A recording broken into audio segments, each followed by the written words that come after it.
palavra? O auxiliar do Caio está deixando a desejar, mas eu tenho misericórdia. Irmãos, essa semana eu fui impactado, fui mesmo, com um post nas redes sociais, eu nem sei qual delas, eu nem sei quem me enviou, mas me impactou muito. E eu me quebrantei na quarta-feira, na coinonia, na casa do Felipe, comentamos sobre isso, foi muito bom. E eu fiquei a semana toda isso, eu falei, não, é isso que eu vou pregar, isso está queimando no meu coração, e eu vou falar sobre isso. O tema da mensagem, eu tentei desviar, porque às vezes o tema fala tudo, né? Ah, não vou para a igreja não, esse tema aí eu já sei. Mas está dentro do contexto. A mente é o atual desafio missionário para a igreja do século XXI. Já vou explicar o que eu quero dizer. E aí dentro dessa palavra, e hoje a escola dominical, não é coincidência, naturalmente caminhou para isso. Eu acho que eu falei na escola que era uma preparação para a mensagem, aquilo que conversamos, tá? E vamos ler o texto que vamos nos basear. Vamos orar e eu começo. Bem, nós estamos com um bom tempo. 1 Pedro, de 14 a 17, tem o texto lá, que depois vai ser colocado pelo João. Mas eu quero ler agora só o versículo principal. O versículo principal dessa mensagem é o versículo 15, 1 Pedro 3,15. Diz assim, antes... Muito bem, ô padrinho. É assim que é padrinho, ó. Olha lá, rola. O Warner é padrinho desse ou do outro? É desse? Então, o Warner, como padrinho, está lá com o afilhado no colo, lá. Tá vendo? Ao mesmo tempo, ele está treinando para ser papai, né? Vamos lá. 1 Pedro 3,15. Antes, sacrifiquem Cristo como Senhor no coração de vocês. Estejam, aí entra o principal, estejam sempre preparados para responder a qualquer pessoa que pedir a razão da esperança que há em vocês. Como pastor da igreja, me quebranto, me sofro para saber se eu estou ajudando as ovelhas de Cristo, que Ele me confiou, a saberem responder a qualquer pessoa a razão da esperança que há em vocês. Qual a esperança que há em vocês? Samuel, qual é a esperança que há em você? Que o quê? A esperança que há em mim. A minha esperança tem que ser firme com Cristo. De quê? Está firme com Cristo. Não percebi. O que traduz aí, maninho? Está sempre firme com Cristo. Ele tem a esperança de viver sempre firme em Cristo. Olha, qual a esperança que há em você? Minha esperança é a vinda de Cristo. Muito bem. Ele espera a vinda de Cristo. Mas ele espera a vinda de Cristo e espera subir com ele. Sim. Ah, bem. Ele vai vir. Se você está na dúvida se vai ficar, você vai ficar. Ah, não vai ficar não, tá bem. Nós estamos preparados para ser questionado por um outro amigo, um colega de trabalho, um parente, responder por que eu tenho essa esperança? Ah, eu estou preparado, eu conheço, eu vou lá e cito para ele João 3,16. O que está escrito em João 3,16? Vamos recitar? Porque Deus amou o mundo de tal maneira que deu seu Filho unigênito para que todo que nele crê não pereça, mas tenha a vida eterna. Aí você joga esse versículo em cima dele. Mas essa pessoa que perguntou a razão da tua fé e você respondeu com esse versículo, que é o versículo chave da Bíblia, Mas se essa pessoa não acredita na Bíblia, o que você adianta apresentar esse versículo para ele? Ele vai continuar sem acreditar. Não acredita na Bíblia. Mas pastor, eu não tenho que saber a Bíblia? Sim, tem que saber a Bíblia. Mas você tem que ter argumentos que corroborem a sua fé. Aí agora eu vou narrar o que me impactou essa semana. Eu vi o texto que uma mulher, uma irmã, uma mãe escreveu, dizendo que estava numa reunião, uma reunião dessa de coinonia, de meio de semana, na casa de um irmão, o pastor da igreja estava presente, e o pastor pediu oração, porque o filho dele, jovem na faculdade, lá pelo 2º, 3º ano, sei lá, abandonou a fé. O filho dele, filho do pastor, confessou para o pai que a Bíblia foi escrita por homem e que não acreditava mais em Deus. O filho que o pai educou nos caminhos do Senhor, filho que, como esses, desceram para a classe de criança, o filho que sabia versículo decorado, conhecia todas as histórias da Bíblia, já não acreditava mais. E isso é uma dor sem igual com um pai e com uma mãe cristã. A Bíblia manda ensinar a criança no caminho que deve andar, e ele vai ficar grande e não vai se desviar. Como é que eu ensino a criança no caminho que deve andar? Ensino a palavra. Mas eu ensino com outras coisas. Essa semana, sexta-feira, né, o meu grande amigo, pastor Vinícius, jovem, ele é meu sócio, especialista em marketing digital, num projeto que estamos fazendo. Ele foi lá em casa gravar alguns vídeos. E ele me deu um tema. Como ele soube que tem 2 semanas, né? Nós fomos a Lisboa batizar 2 dos 4 netos nossos. Eu fui convidado pelo pastor dele lá em Lisboa a realizar o batismo do neto. Vocês que são cristãos, podem imaginar a alegria do avô descer as águas batismais, a sua 2ª geração, filho da minha filha, da nossa filha.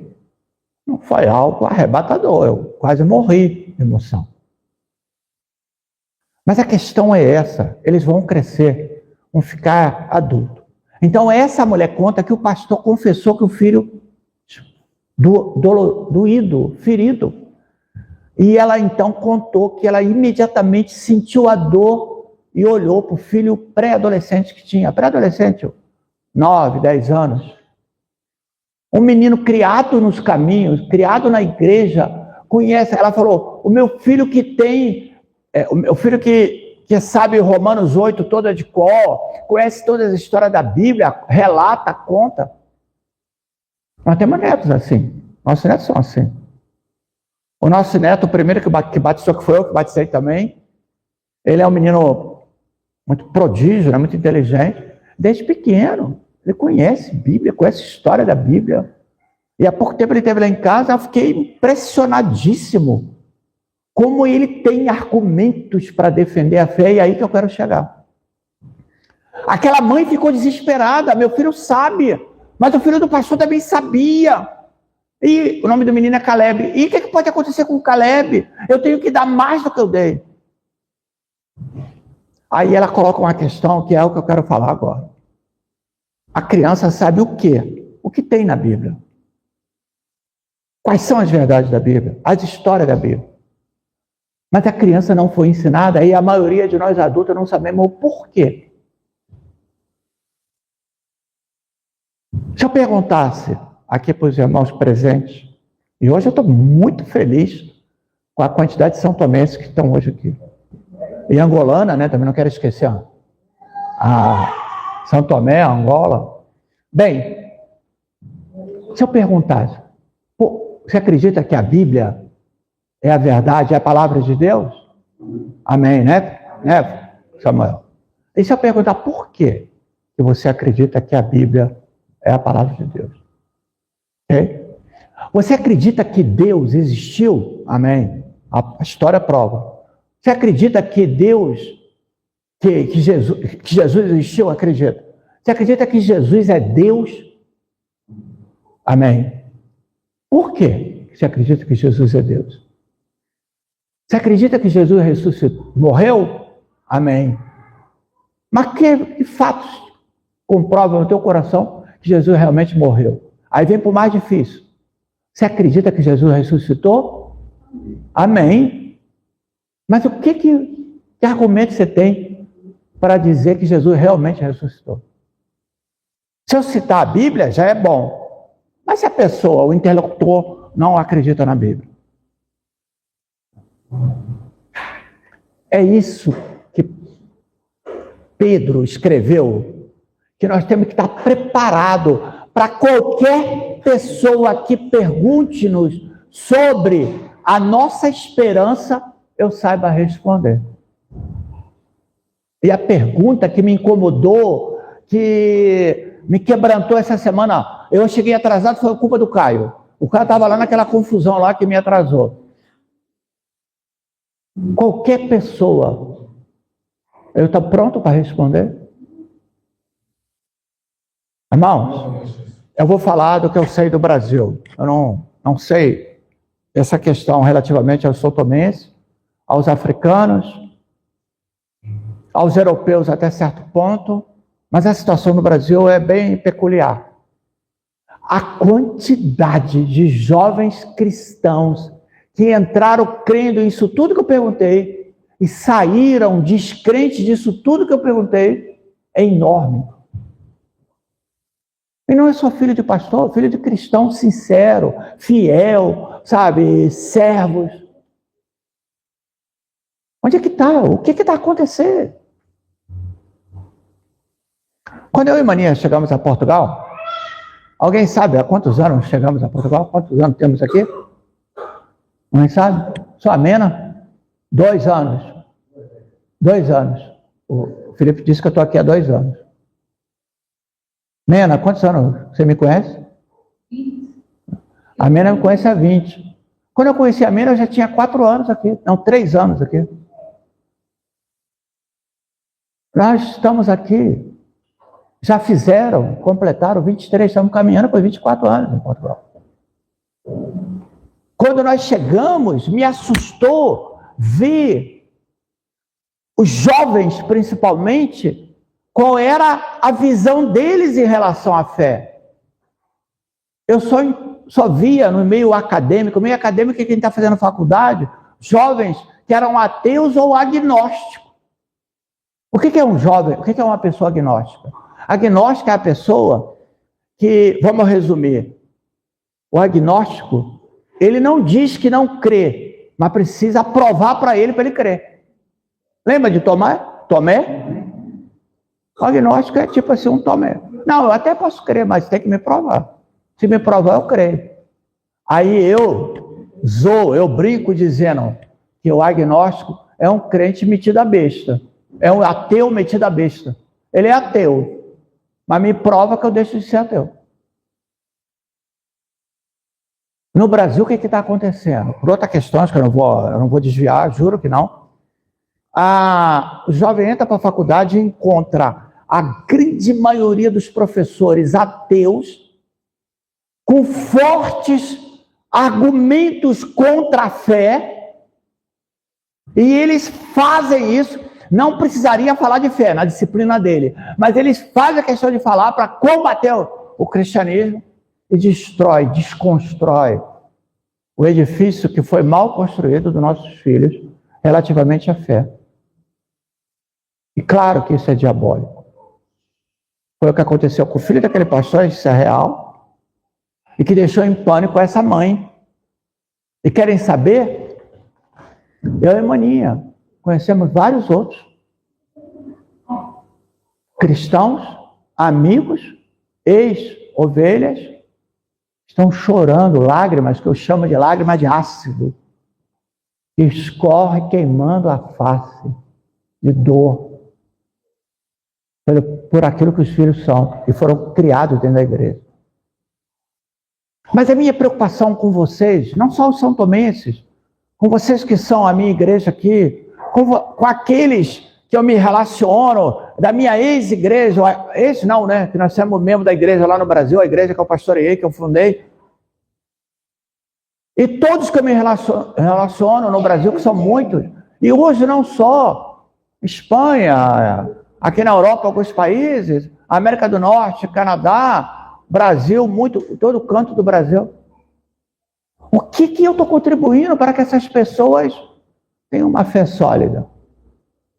O Felipe trabalha comigo hoje no encontro de jovens, e hoje no encontro de jovens eu jogo pesado com aqueles jovens sobre esse assunto.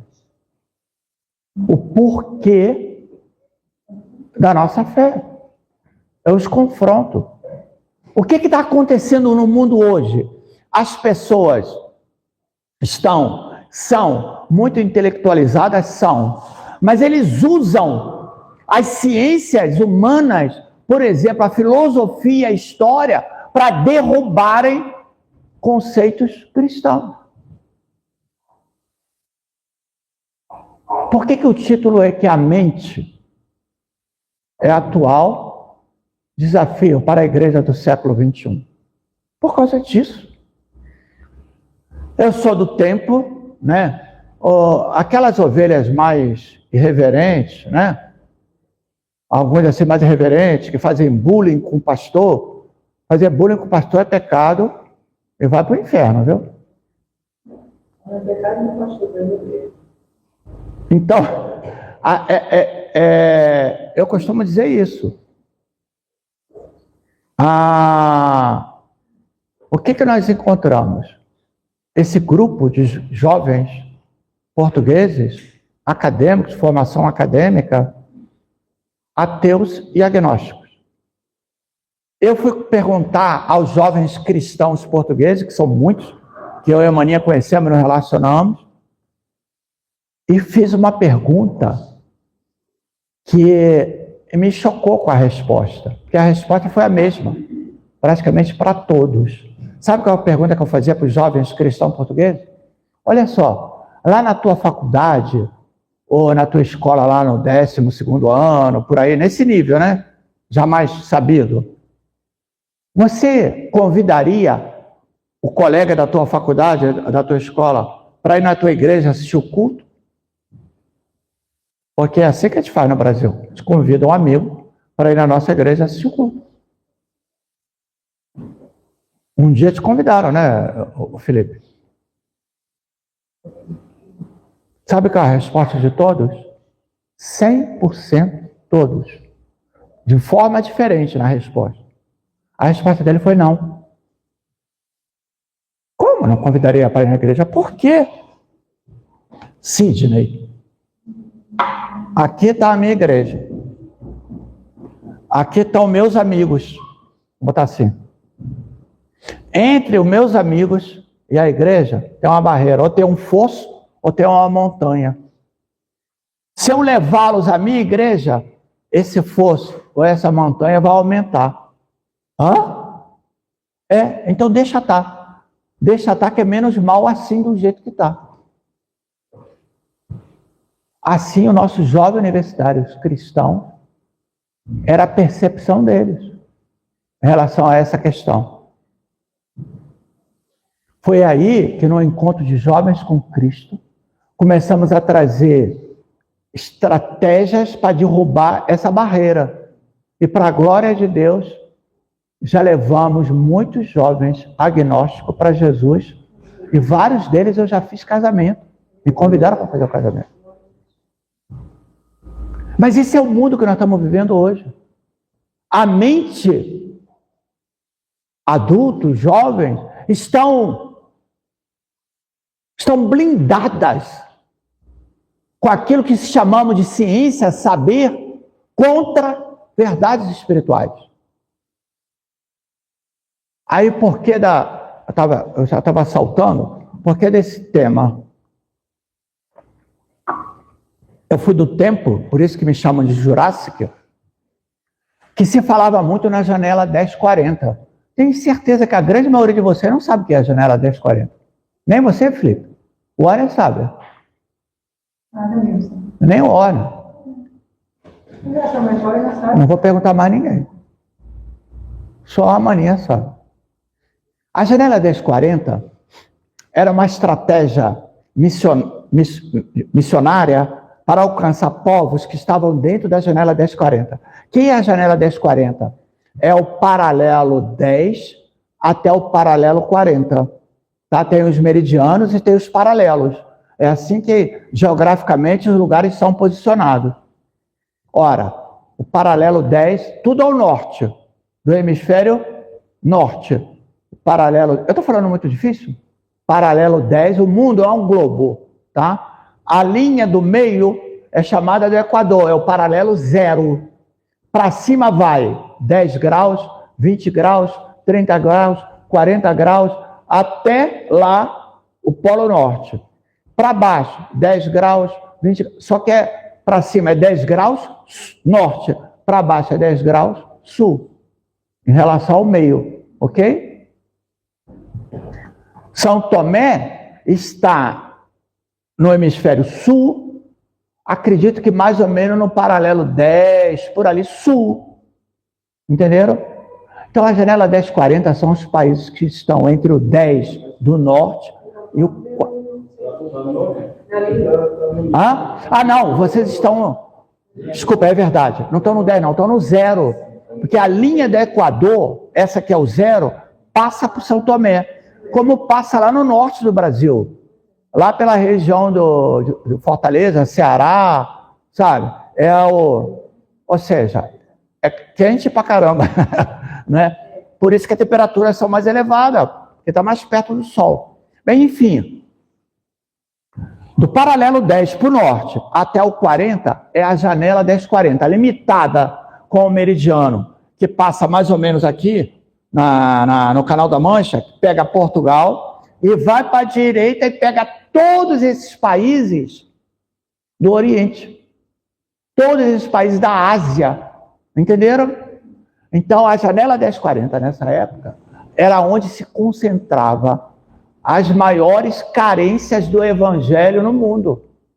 Então, houve muita estratégia, muitos missionários indo para a janela 1040. Nós não viemos a Portugal por causa da janela 1040, mas Portugal está dentro da janela 1040. Aqui na Europa. Mas vai caminhando, aí você vai pegando todos esses países da Ásia, do Oriente Médio, onde o evangelho é difícil de entrar, a janela 1040. Então, essa era uma estratégia missionária, alcançar a janela 1040. O Brasil contribuiu muito para a glória de Deus, com muitos missionários indo para a janela 1040, a esses países, para levar o evangelho. E houve uma revolução nesse lugar. Ainda é campo missionário, mas já melhorou muito. Depois veio o conceito da janela 1014. A janela 1040 é geográfica, ok? É uma parte do mundo do globo terrestre. Mas a janela 1014 é cronológica. Estudos, pesquisa, descobriram-se que no mundo todo, a maioria dos cristãos adultos se converteram entre os 10 e os 14 anos. Ok? Se a maioria dos cristãos se converteram, estavam firmes na igreja entre os 10 e 14, corroborando o que a palavra diz, ensina a criança no caminho que deve andar, passamos a ter uma visão missionária de evangelizar crianças nessa faixa etária. E realmente é o momento onde a criança mais absorve, mais aprende e fica marcado. E aí vamos trabalhar nesse período, nessa faixa etária. Chegamos hoje no século 21, a visão missionária atenta ao mundo, o que está acontecendo no mundo, agora vê a mente das pessoas. É o que eu estou a falar. O que acontece hoje com os jovens? Cheguei a Portugal, fiquei assustado com essa visão, né, de que a igreja ia piorar a situação. Por quê? Porque o jovem acadêmico, o jovem que está fazendo uma faculdade, ele está recebendo muito conhecimento, do qual eles usam para explicar não querer Deus. Então, o local onde eu hoje tenho que estar preparado para levar o evangelho é na mente, no conhecimento das pessoas no século 21. Está entendendo? Você ouve aí um um ateu com muita inteligência. Se você não estiver preparado, está arriscado você perder a fé. Então eu preciso praticar o que está escrito nesse versículo. Eu preciso estar preparado para responder à razão da minha esperança, daquilo que eu creio, daquilo que eu vivo. Hoje eu estou consciente disso, hoje eu vou falar como fazer isso, tá? Porque é fácil, é só falar, eu tenho que se preparar. Sim, pastor, mas eu preparo onde? Onde é que eu busco, né, o conhecimento? Vou contar uma história minha pessoal. Eu acho que a maioria de vocês sabem que eu sou oficial da Marinha Brasileira, oficial superior da Marinha Brasileira, aposentado. Eu era capitão, novinho, mais bonito do que eu já sou hoje, imagina como eu era bonito, mais forte do que eu sou hoje, olha como é que eu era sarado, cheio de energia. E fui fazer um curso em Brasília, na capital, na presidência da República, um curso de altíssimo nível no saber. Eu fui fazer um curso na área de inteligência. Eu fiquei meio assustado, eu fui aprovado para fazer o curso. Eu fui aprovado para fazer o curso muito novo, capitão novo. Normalmente quem fazia esse curso era coronéis, tá entendendo? Daí, majores. Eu era o mais novo da turma e era o menos graduado da turma toda. Fui fazer o curso muito top. Mas eu tinha receio de ir lá e aquilo tudo ser uma lavagem cerebral para destruir a fé e tal. E eu falei com Deus, Deus, olha, é o seguinte, eu não sei o que tem lá. Se eu for confrontado com a minha fé e eu tiver de optar entre a minha carreira, ter uma carreira de sucesso, ou a fé, eu vou escolher a fé, mas o Senhor vai me sustentar. Foi. A escola é top, altíssimo nível. Só para tirar, não deixar sem vocês curiosos demais, foi a escola, foi o local onde eu mais encontrei crentes. Experiências fantásticas, com irmãos na fé lá dentro, funcionários mais humildes, funcionários graduados, entendeu? A oportunidade que eu tive de testemunhar. Foi assim, experiência fantástica, mas eu não quero fugir. Eu só quero contar essa história agora. Bem, a sala de aula era aquele tipo aula magna, que era um auditório assim, que as cadeiras você descia, eu estava lá em cima, as cadeiras descendo, e o professor estava lá embaixo. É como se aqui na minha frente tivesse várias cadeiras assim, subindo, em um corredor que você tinha acesso às cadeiras. E as pessoas sentavam por ordem de hierarquia.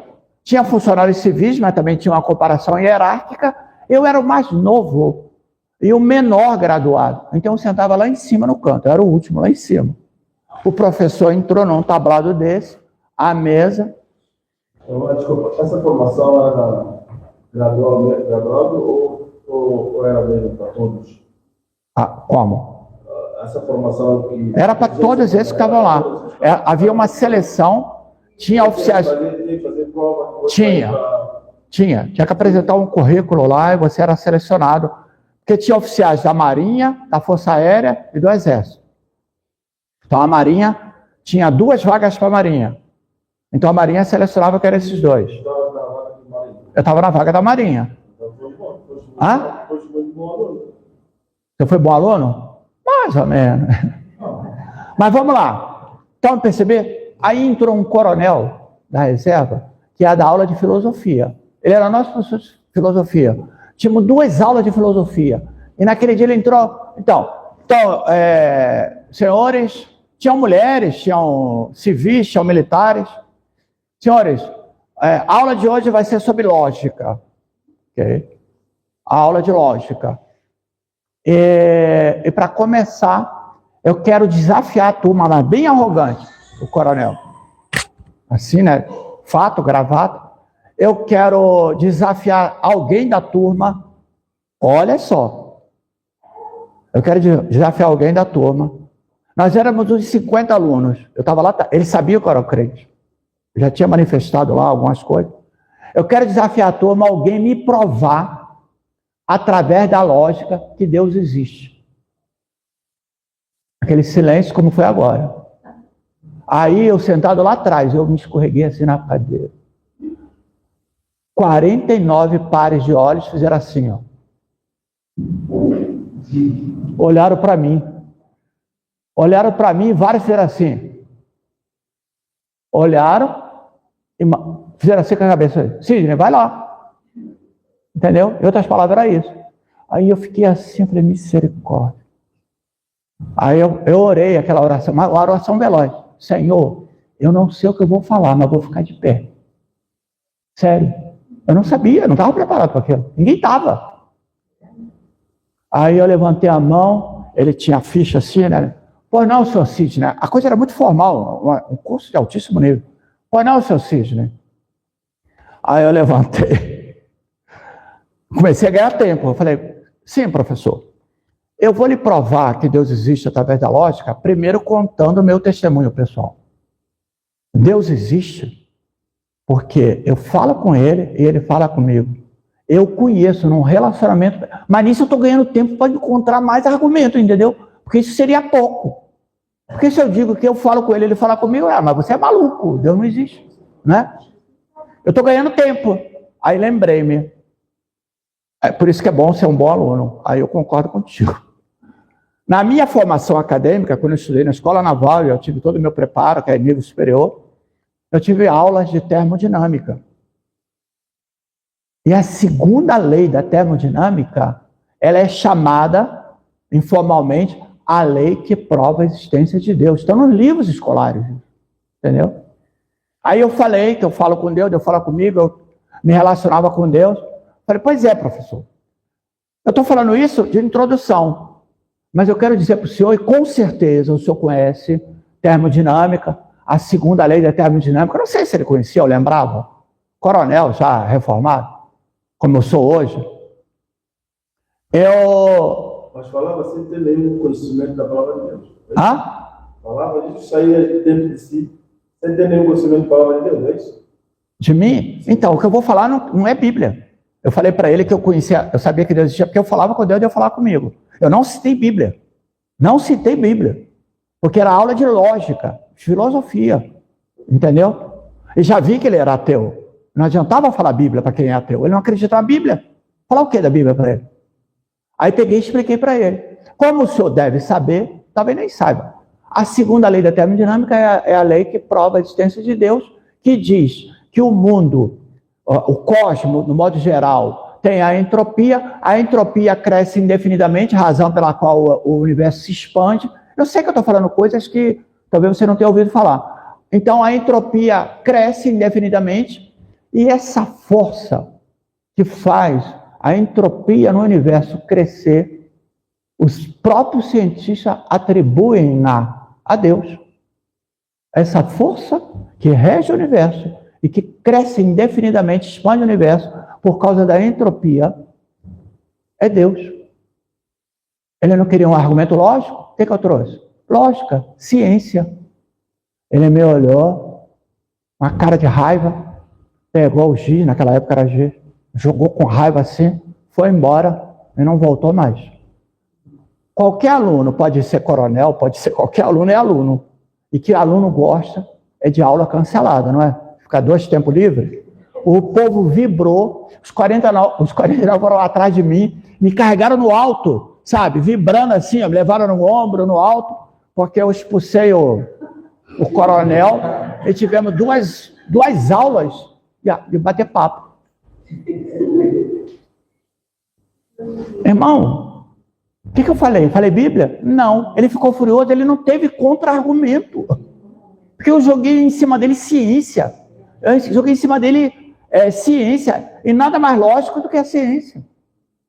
Mas o professor Dona bateu, foi embora? Foi embora da sala de aula. Daquela aula. Foram 2 aulas que tinha, aqui nós não tivemos.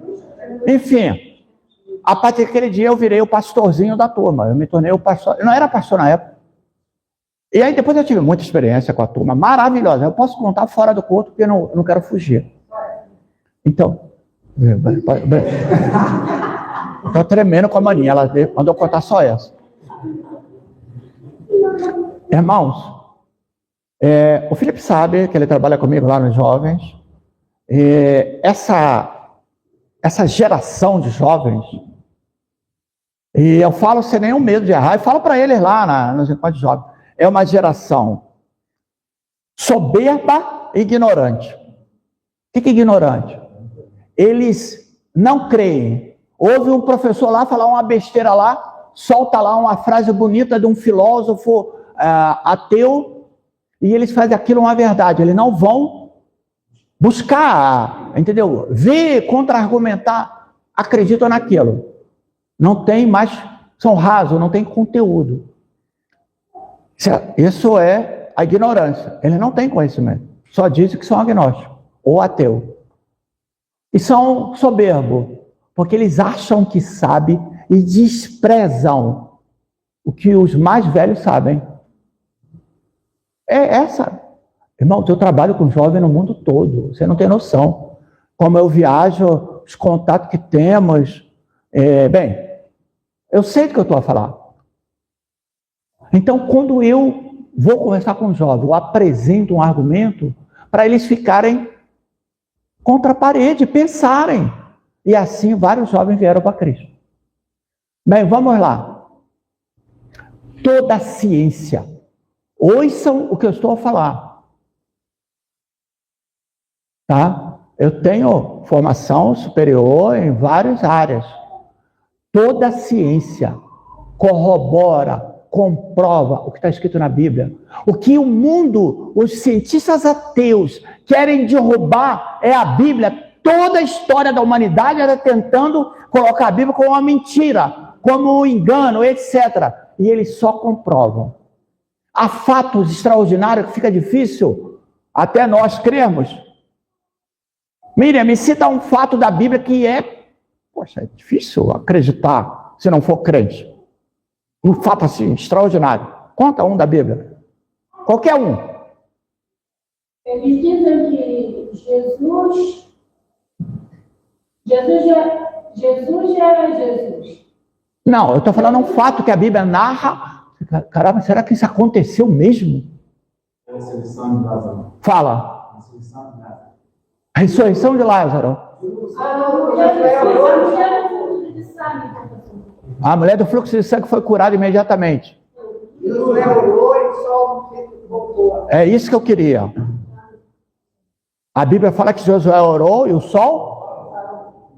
Vocês sabiam que a NASA, viu, irmão? A NASA, todos os cálculos, toda o conhecimento que eles fazem para lançar o mundo na Lua. Vimos agora, né? Eu te falei da área escura lá da Lua, que o Artemis foi. Todos os cálculos.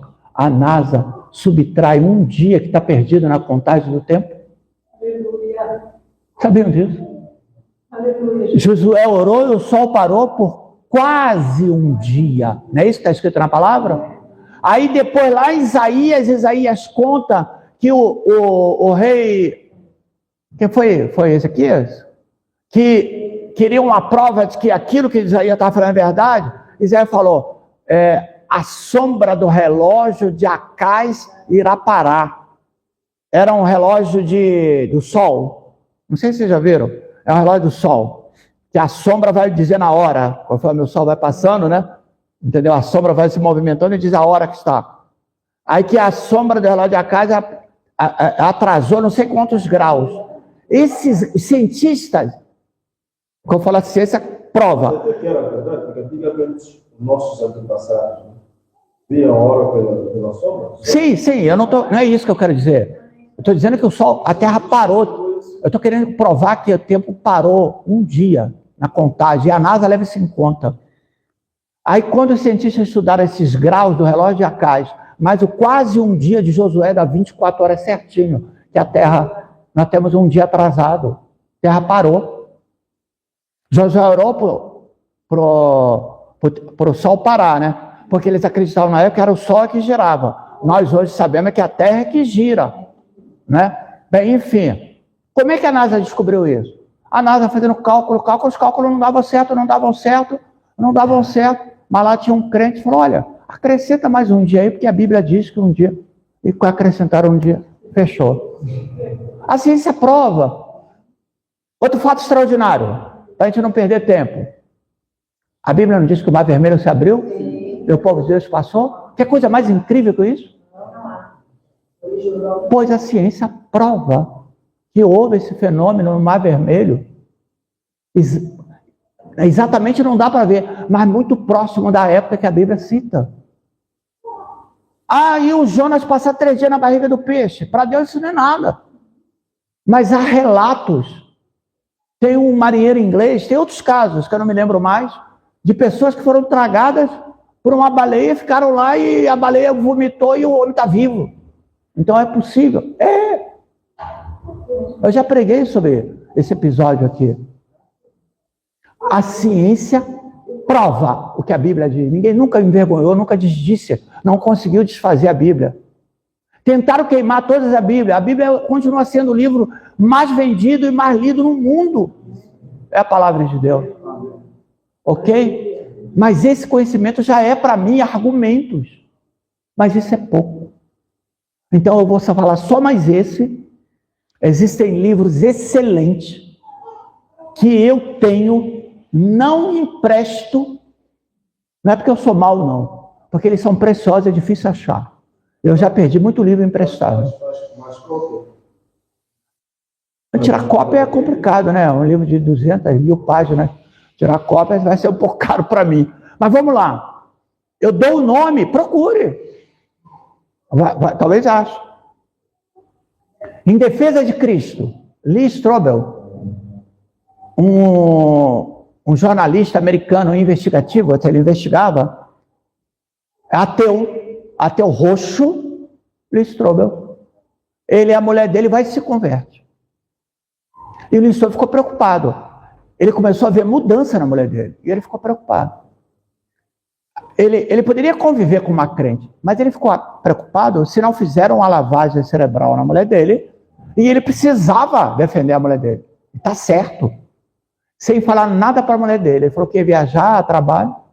Lee Strobel saiu viajando pela América, entrevistando os maiores cientistas cristãos que havia na época, das grandes universidades americanas.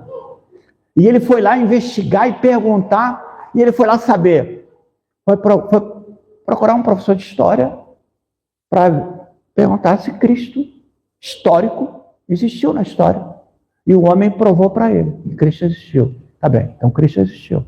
Foi procurar outro para saber se Cristo morreu, provar para ele que Cristo morreu.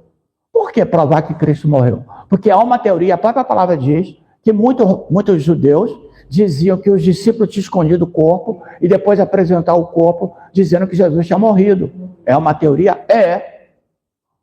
Mas o meu Cristo morreu. E foi provado para ele que Cristo morreu. Ele foi procurar outro para provar para ele se Cristo ressuscitou.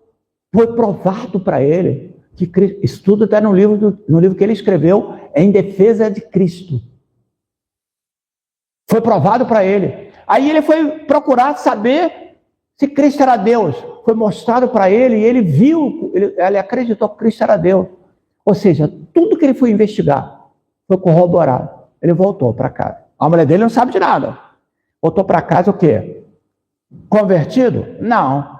Ele ficou intelectualmente convencido daquilo que falavam de Cristo. Era verdade. Ok? A mulher dele está sabendo? Não. Isso tem um filme, hein? Tem um filme. Isso que eu estou falando tem um filme. Aí ele pega, estava em casa, já no final do livro. E esse final é maravilhoso. Eu me emociono. Sozinho no quarto. E ele pegou e falou com Deus. Tá bem, Deus, eu já sei que tu existe. Que Cristo morreu, ressuscitou. Mas o que eu faço com esse conhecimento? Está percebendo? Porque eu posso saber cientificamente, intelectualmente, mas e daí? É isso que salva a pessoa? Não. O que salva? Crer e receber. Receber Cristo na sua vida. E ele pegou e falou. Aí ele abriu a Bíblia e os olhos dele bateu. Deus estava no negócio, né? Os olhos dele bateu em João, capítulo 1, versículo 12. O que diz 1 João 1,12? Não, 1 João não. João 1,12.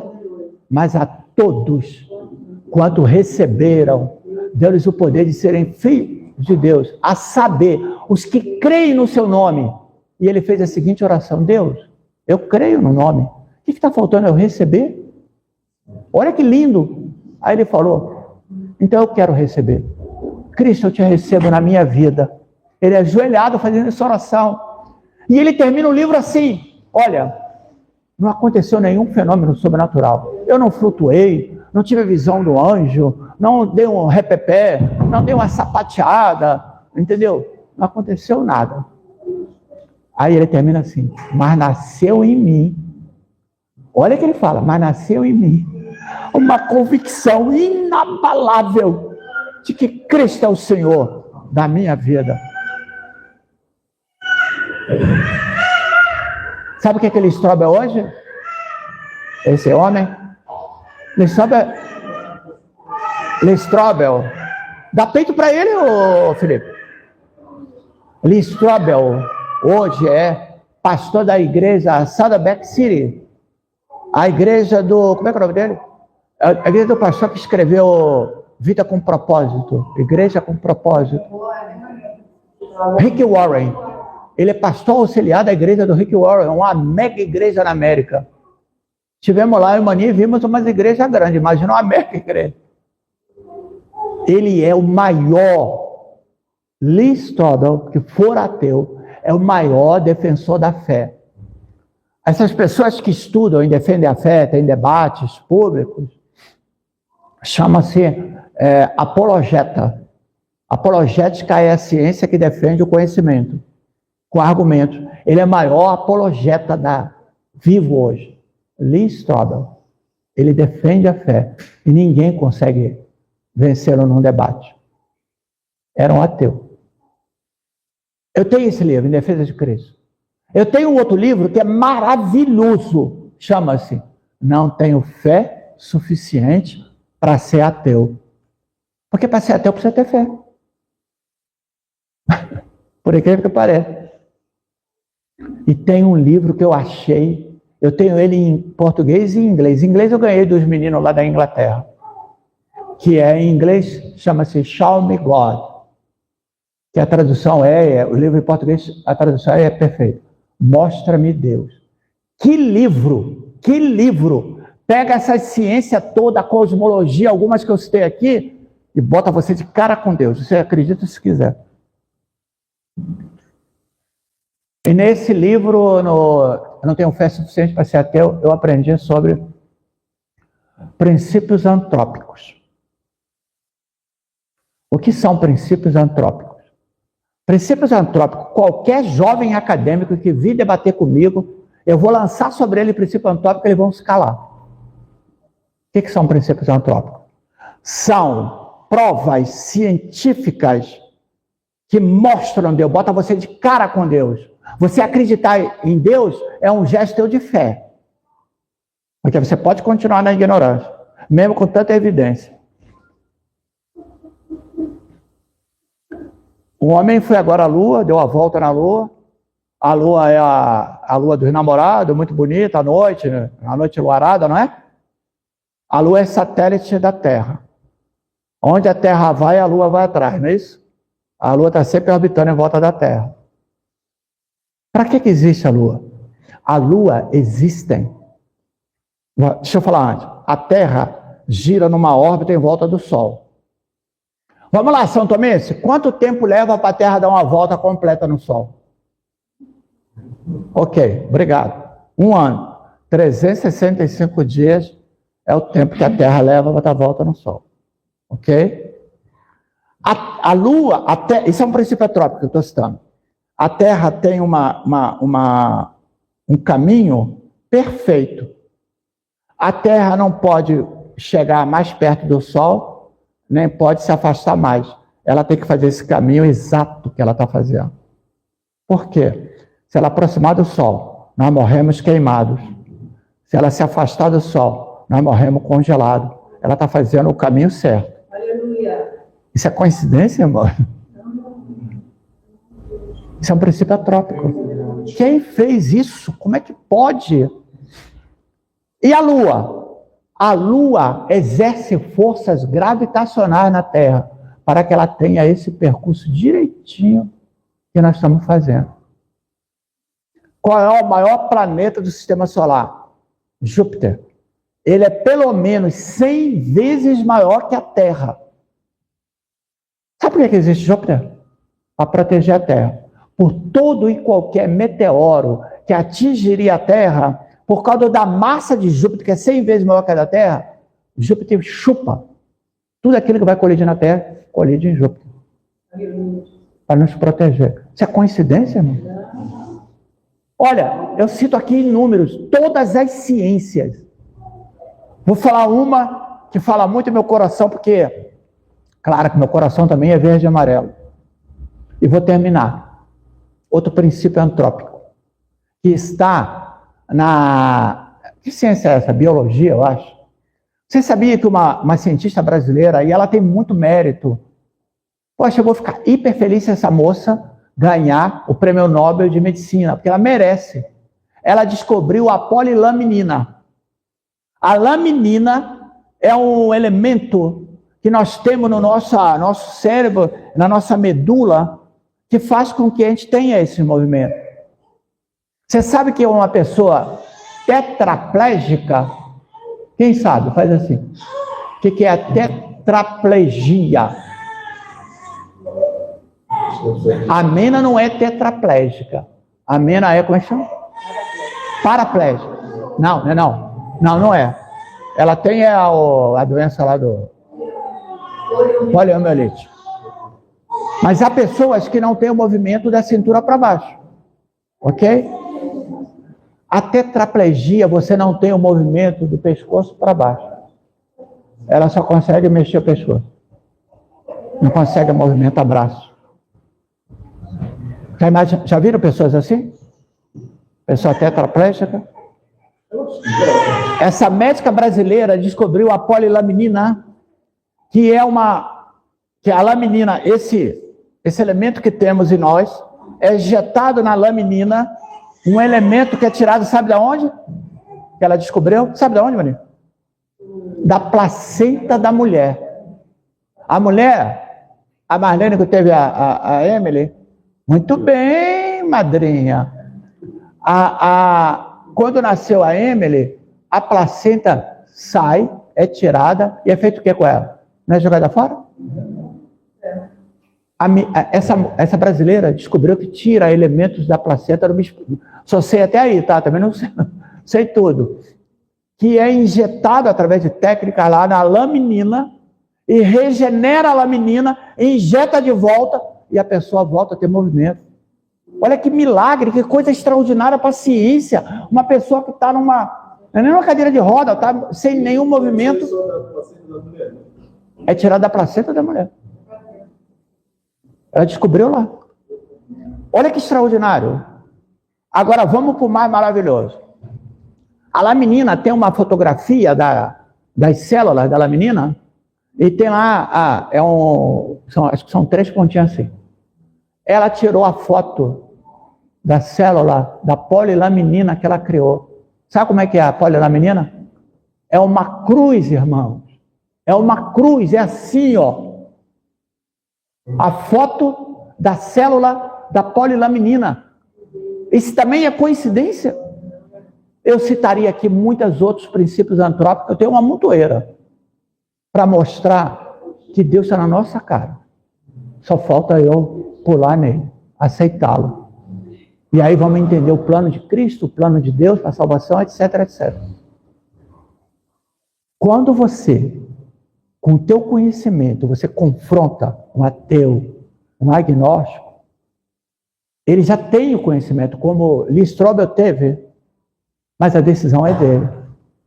Um jovem português, eu aprendi com ele, o Tota Mena, ele falou o seguinte: nós persuadimos, quem convence é o Espírito Santo.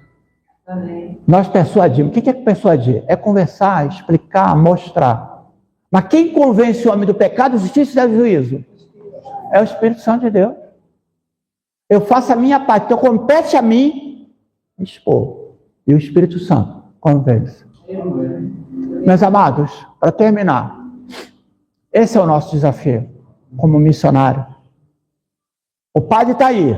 Hoje ele está lá pela Fátima, aquela banda lá. Ele aborda pessoas.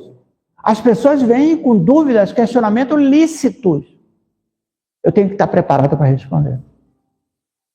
Tenho que estar preparado para responder aos meus parentes, ao meu vizinho, aos meus amigos.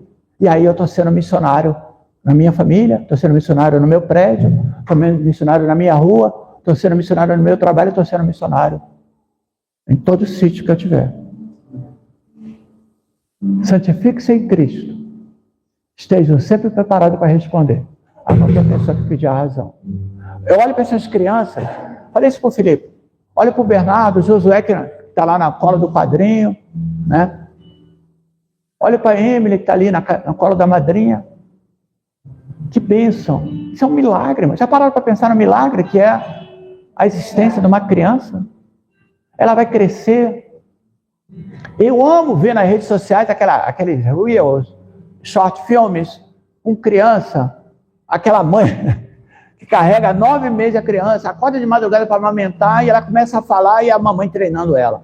Fala, mamãe. Aí a criança, papai. Não, fala mamãe e ela, papai. Eu amo isso, eu morro de rir. Essa criança vai crescer como esses que já correm, que cantam e depois vão ficar adultos e vai abandonar tudo isso. Nós precisamos preparar os nossos filhos, o porquê da nossa fé. Mas acima de tudo, mais importante do conhecimento de tudo, é as crianças verem em mim a fé. Eu ser coerente com o que eu ensino para ele. O filho vê eu orando. O filho vê eu fiel na casa de Deus. O filho saber que meu pai, ele realmente é um cristão. Essa é a questão. Para perceber? Então a mente dos nossos filhos, a mente dos nossos jovens precisam receber os argumentos inteligentes para que eles tenham a oportunidade de se render a Cristo. E nós sabemos responder a razão da nossa esperança. Que Deus te abençoe, né? Que você busque literatura, conhecimento, para que você cada vez mais seja firme na fé, no caminho, nas verdades da palavra. Amém?